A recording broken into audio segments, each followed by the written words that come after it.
ये बहुत ही पुराना और डरावना कब्रिस्तान है। इस कब्रिस्तान में कंकालों का राज चलता है। कुछ कंकाल बुल्ली की ओर आ रहे थे। कंकालों ने बुल्ली को चारों ओर से घेरा हुआ था। बुल्ली बहुत डरा हुआ था। कंकाले जोर जोर से हंस रहे थे।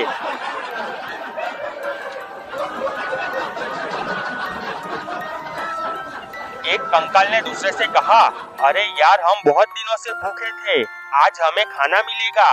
दूसरे ने कहा, हाँ, पर सबको बराबर मिलेगा। पहले हम इसे बराबर हिस्से में बांटेंगे, उसके बाद इसे खाएंगे। ये सुनकर बुल्ली बहुत डर गया। वो बड़बड़ाया, ये लोग तो मुझे खुराक समझते हैं। अब मैं क्या करूँ? यहाँ से कैसे भागूं? कुछ समझ नहीं आ रहा। तभी एक कंकाल तलवार लेकर आकर उस पर वार करता है। बुल्ली चीखकर बैठ जाता है। पर ये क्या? वो तो अपने घर पर था। वो बोला, अरे ये तो एक सपना था। तभी बुल्ली चलता हुआ उसके पास आया। उसने कहा, बुल्ली, ये कोई सोने का वक्त नहीं है। तुम्हें मालूम है ना, हमें अंकल के गांव जाना है। हम सुबह में निकलेंगे तो कल शाम तक पहुंचेंगे। सफर बहुत लंबा है। तभी जीप के हॉर्न की आवाज आई। बुल्ली ने कहा, लगता है शॉन हमें लेने आ गया।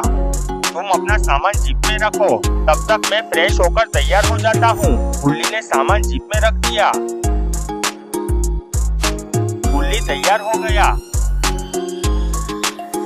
शॉन ने कहा, बुल्ली, अंकल को फोन कर दो कि हम यहाँ से निकल रहे हैं। बुल्ली ने कहा, थोड़ी देर पहले ही मेरी उनसे बात हो गई है। मैंने अंकल से कह दिया कि हम शाम तक पहुँच जाएंगे।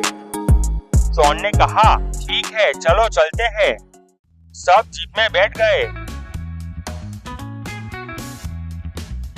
सब अंकल के गांव जाने के लिए जाने लगे।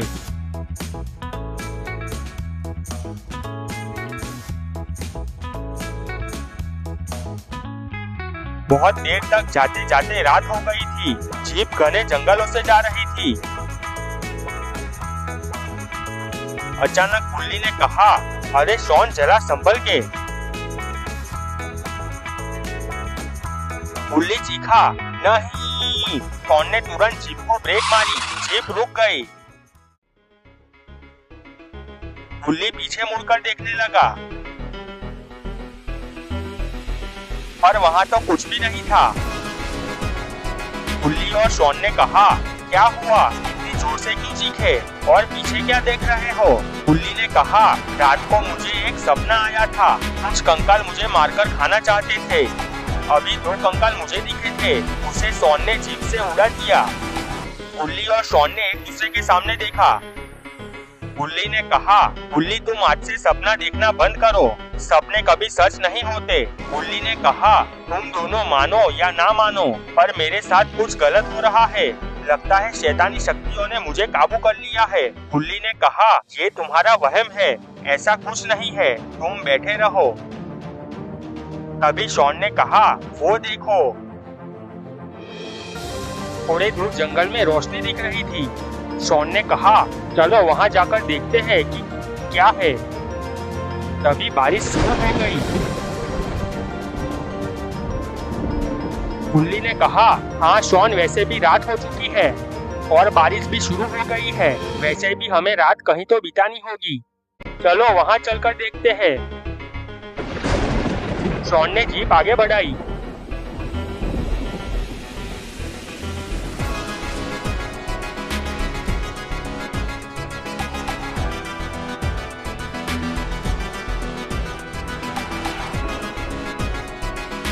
जीप रोककर वो बोला, लगता है ये कोई उजड़ा हुआ गांव है।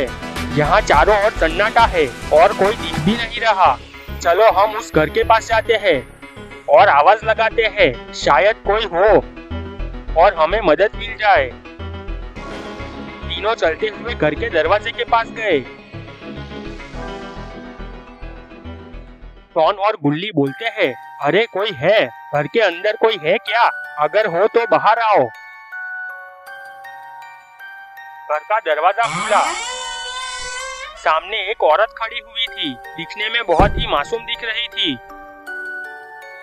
उसने कहा, कौन हो तुम लोग और इतनी रात को यहाँ क्यों आए हो? गुल्ली ने कहा, आंटी हम बहुत दूर से आ रहे हैं, लंबे सफर से हम लोग थक गए हैं और बारिश भी है, क्या हम आज रात आपके घर रुक सकते हैं? आंटी ने कहा, हाँ तुम लोग रुक सकते हो, मुझे दिक्कत नहीं है, पर ये घर पुराना है और इसमें कुछ भी नहीं है, तुम लोगों को नीचे फर्श पर ही सोना पड़ेगा। गुल्ली ने कहा, कोई बात नहीं, हम लोग नीचे फर्श पर ही सो जाएंगे। गुल्ली, बुल्ली और शॉन घर के अंदर आ गए। सब लोग नीचे फर्श पर सो जाते हैं। गुल्ली, बुल्ली और शॉन आंखें बंद कर लेटे हुए थे, पर उन लोगों को नींद नहीं आ रही थी। आधी रात को आंटी धीरे से खड़ी हुई और तीनों की ओर देखने लगी। उसे लगा तीनों सो चुके हैं। वो धीरे धीरे चलते हुए घर के बाहर जाने लगी।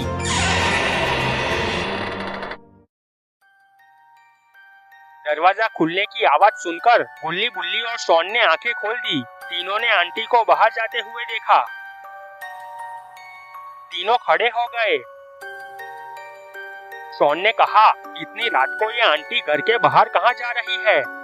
कुछ गड़बड़ लगती है। गुल्ली ने कहा, हाँ शॉन, मुझे भी डाउट हो रहा है, उनके इरादे कुछ ठीक नहीं लगते। तभी गुल्ली ने कहा, चलो उसका पीछा करके देखते हैं कि क्या हो रहा है। तीनों दबे पांव आंटी के पीछे जाने लगे। थोड़े दूर जाकर आंटी रुक गई। आंटी ने अपने हाथ आसमान की ओर उठाए। जमीन में से लाल धुआं निकलने लगा और वो अपने असली रूप में आ गई। वो और कोई नहीं पर ग्रैनी थी। वो जोर जोर से हंसने लगी।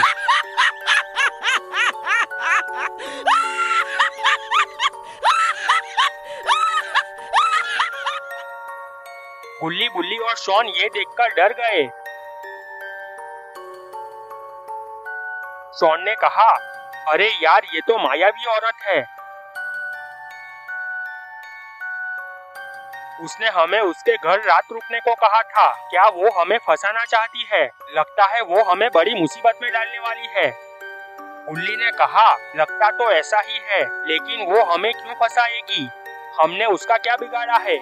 हम तो एक दूसरे को जानते भी नहीं।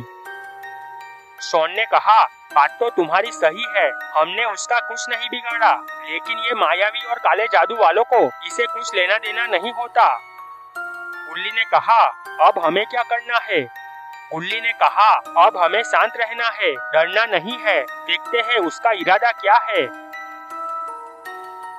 ग्रैनी चलते हुए दूर जा रही थी। उसे पता नहीं था कि गुल्ली, बुल्ली और शॉन उसका पीछा कर रहे हैं। ग्रैनी चलते हुए बहुत ही डरावने कब्रिस्तान में पहुंच गई। गुल्ली, बुल्ली और शॉन कब्रिस्तान के बाहर रुक गए। कब्रिस्तान देखकर गुल्ली चौंक गया। वो बोला, अरे ये तो कब्रिस्तान है जो पिछली रात को मैंने सपने में देखा था। गुल्ली ने कहा, क्या बात कर रहे हो? क्या सच में यही कब्रिस्तान था? गुल्ली ने कहा, सच कहता हूँ, यही कब्रिस्तान था और बहुत सारे कंकाल भी थे। तभी ग्रैनी बहुत जोर से चीखती है। उसकी चीख की आवाज बहुत ही डरावनी थी। तीनों डरकर एक दूसरे के सामने देखने लगे। थोड़ी देर बाद कब्र में से बहुत सारे कंकाल खड़े हुए। सारे कंकाल चलते हुए जाकर ग्रैनी के सामने खड़े हो गए। शॉन ने कहा, अरे बाप रे, इतने सारे कंकाल, कितने भयानक है ये। अब ये तो पक्का हो गया कि गुल्ली की सपने वाली बात सही है। उसने सही कहा था। ग्रैनी ने कहा, मेरे प्यारे साथियों, मुझे पता है तुम कई दिनों से भूखे हो और खाने का इंतजार कर रहे हो, लेकिन अब तुम्हारा इंतजार खत्म हुआ। तुम्हें पेट भर खाना मिलने वाला है। एक कंकाल ने कहा, लेकिन यहाँ हमारे सिवा कोई नहीं दिख रहा, तो किसे खाएंगे? गुल्ली ने कहा, शॉन और गुल्ली, ये लोग आदमखोर हैं जो इंसानों को खाते हैं। ग्रैनी कहती है, कुछ देर पहले मैंने 3 लड़कों को एक रात के लिए पनाह दी है। वो तीनों अभी गहरी नींद में सो रहे हैं। तुम सब जाकर उन तीनों को उठाकर यहाँ ले आओ। हम सब मिलकर उन्हें मारेंगे। ये बात सुनकर गुल्ली, बुल्ली और शॉन बहुत ही डर गए और एक दूसरे के सामने देखने लगे। तीनों ने इशारों में एक दूसरे से भागने के लिए बातें की और वहाँ से अपनी जीप की ओर भागने लगे।